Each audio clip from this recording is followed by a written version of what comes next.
I'm Grannie Charlotte, and we're reading Little Pilgrim's Progress. We're on chapter 10, but of course, before we start reading, we have some vocabulary words. The first word today is dreadful. Dreadful means something that is very bad, scary, something that causes fear, or is absolutely horrible. Dreadful.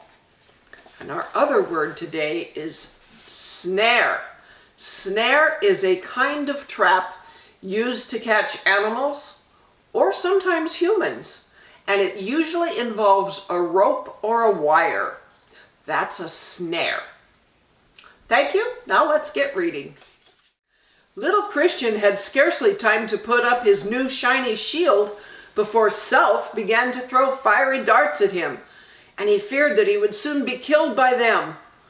But the story of David and Goliath, the giant, that he had heard at the Palace Beautiful came into his mind, and he thought, David had only his little shepherd's dress, and I am wearing the good armor that the king has given me.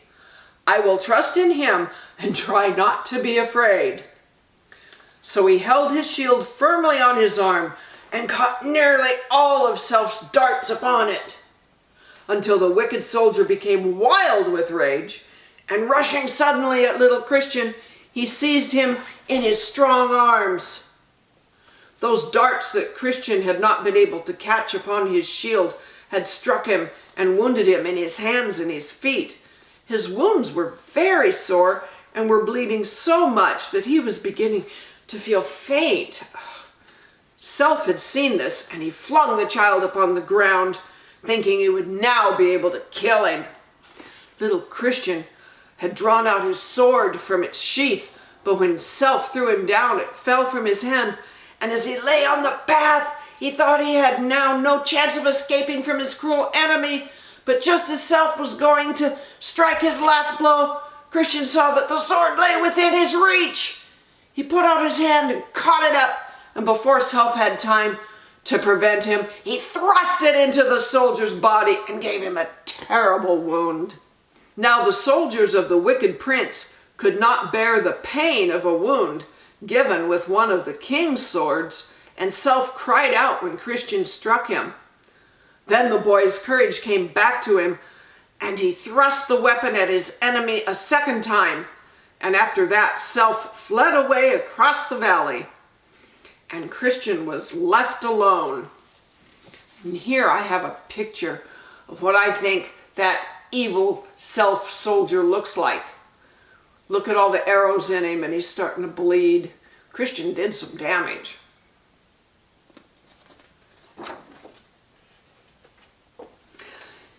Christian lay for a minute upon the path, and then he got up and looked all around. All over the grass lay those sharp darts that had been thrown at him, but Self was gone. Christian could not see him anywhere. It was the king who helped me, he thought, and his heart was full of thankfulness for his wonderful deliverance. But the poor little soldier had been sadly wounded, and he felt so faint and ill that he was obliged to sit down upon the grass and lean his head against a great rock. He was weak and tired, and I think he must have fallen asleep, for he had a strange dream. He thought that his mother had come across the valley, his own darling mother that he had lost so long ago. Her face shone as little Christian had seen the moonbeams shining on a dark night. A soft silvery light seemed all around her. She was more beautiful than discretion, and her eyes, as she looked at him, were full of love. Little Christian stretched out his hands to her, and she came toward him and knelt down on the grass and took him in her arms. Then she tenderly dressed the wounds, and he lay quite still and wondered if she was an angel. She did not speak to him, but presently she laid him down again upon the grass, and then he felt her lips touch his forehead. "Mother, Mother!" he cried, and he opened his eyes. But she was not there. He was lying by the rock, and he could see all down the long valley. He was quite alone. He sat up and looked at his wounds. They were not bleeding now, and they did not even ache. I must have been dreaming, he thought. And yet the wounds are all healed. Perhaps it was my mother. They said she would often be near me. Oh, I think the king might have sent her to help me when he saw I was sick and faint. Or at least he must have sent one of his shining ones. I think he sent one of his angels. Then he remembered that discretion had given him some food, so he sat still for a little while and ate the bread and meat that she had given him. I must make haste, he thought, for I have lost so much time. I wonder whether Self has gone quite away, or whether he will come back to look for me again. And he said the soldiers were all around. I must be ready to meet them. So he kept his sword in his hand and looked carefully from side to side among the rocks and bushes as he went along. It was late in the afternoon when little Christian came to the end of the valley of humiliation. He had seen nothing more of his enemy Self, and he was beginning to think that he might now put his sword back into its sheath when he saw two boys running toward him. Their faces were white, as those of mistrust and timorous had been, and as they came up to him, Christian said to them, "Where are you going?" "Back, back," cried the boys. "If you care for your life, you'd better come with us." "Why?" asked Christian. "What is the matter?" "Matter," they answered. "We were going to the celestial city as you are, but we have been as far as we dare. Indeed, if we had ventured a few steps farther, we should never have had the chance to come back and see you." "What did you find?" said Christian, wondering what dangers he might have to pass through that night. He had no thought of turning back, for his victory over Self had made him love and trust his good king more than ever. But he wished to know what the boys had seen, so that he might be prepared to defend himself. "Just before us," they said, "is the dark valley, but we saw it in time, and we have hurried away." "What is it like?" "It is terrible. It is the most dreadful place we have ever seen, full of darkness, and we could hear cries and groans of people in pain. No doubt they are pilgrims who have been lost there." Here's a picture of a dark valley. Looks like a pretty treacherous road to me. I don't see the faces of the people screaming in pain, but they're hidden in there somewhere. "The way of the king leads straight through it," said Christian. "Then I do not see how we are to escape it," said one boy. "You can try if you like," said the other boy, "but if we get to that city at all, it must be by some other road than that." So they left him, and little Christian went on, keeping his sword in his hand. The dark valley lay much lower than the valley of humiliation. It was narrow, and the black rocks seemed almost to meet over Christian's head as he entered it.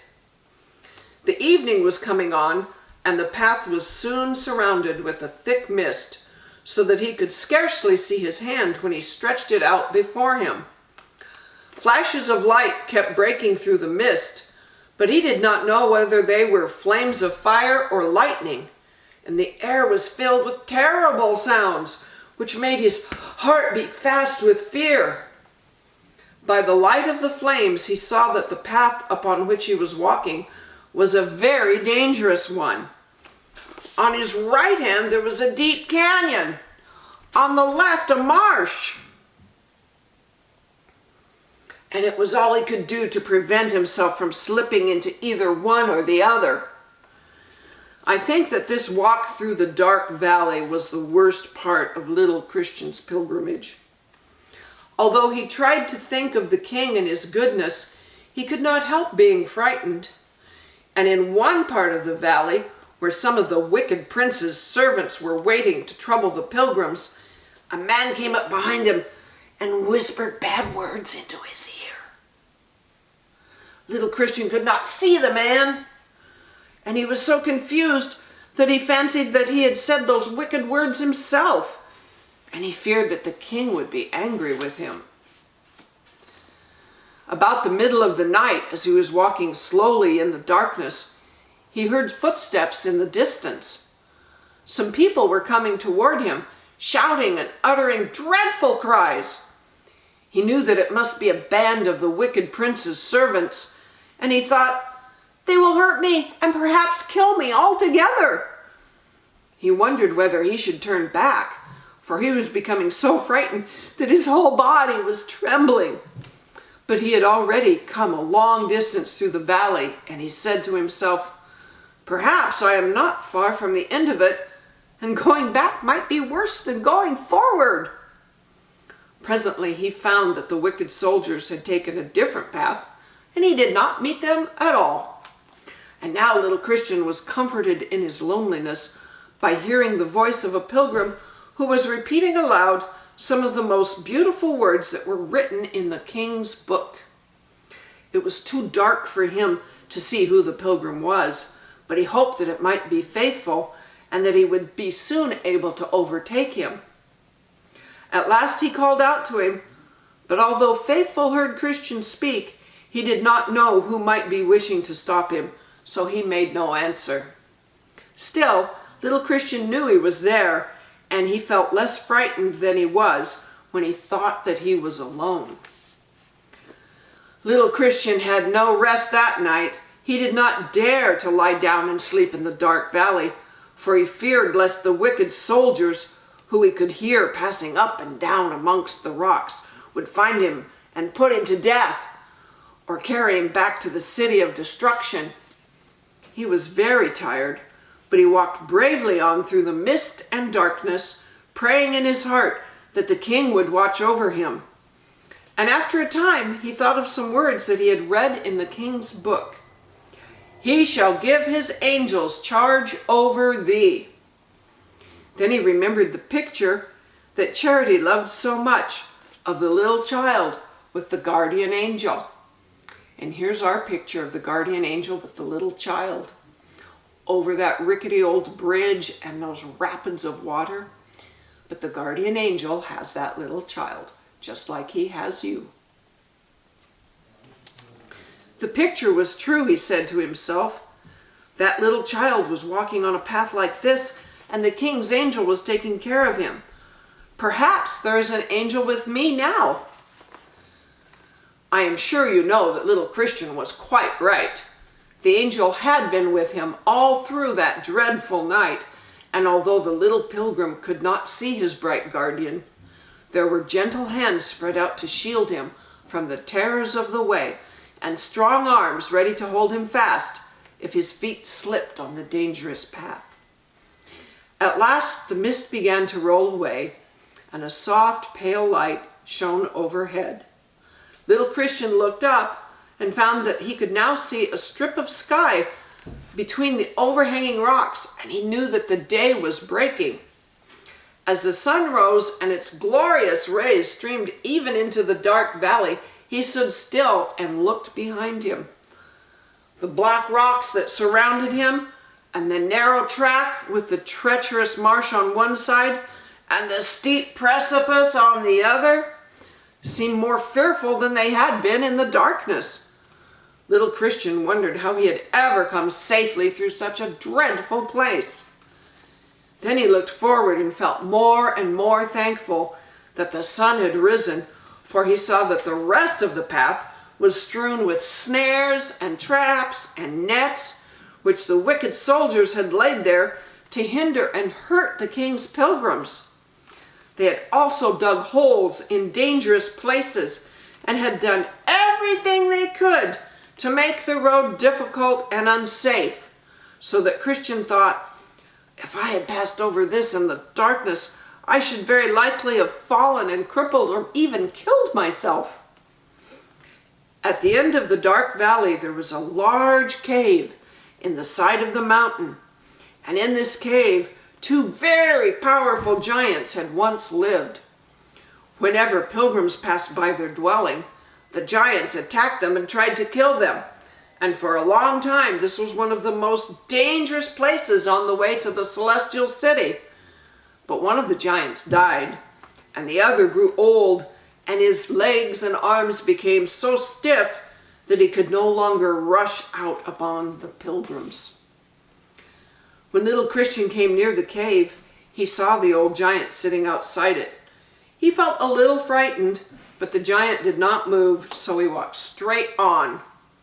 The giant was full of rage when he saw him, and he would have liked to seize the boy and drag him into his cave, but he had no strength left, and little Christian passed on safely. The dark valley, with all its terrors, now lay behind him, and just before him the ground rose a little. Christian climbed quickly up the path, and when he reached the top of the ascent, he found that he could see for some distance along the road. Not very far from him was a boy walking with his face toward the king's city. He was wearing a white suit, like Christian's own, but he had no armor. It must be Faithful, thought Christian, and he called out, "Wait for me and I will walk with you." Then Faithful looked around and Christian cried again, "Wait till I can catch up with you." But Faithful answered, "I am going to the king and there are enemies behind me." When Christian saw that Faithful would not wait for him, he felt upset and he began to run as fast as he could. He soon caught Faithful, and instead of stepping by his side, he ran on farther so that Faithful, in his turn, might be left behind. But he forgot to look where he was going, and striking his foot against a stone, he fell to the ground, and Faithful had to hurry after him and help him to get up. And that concludes our reading for today. Thank you for joining me. Now don't forget, wash your hands, brush your teeth, and eat an ice chip. I'm going to have a lovely orange cream. See you in a couple days.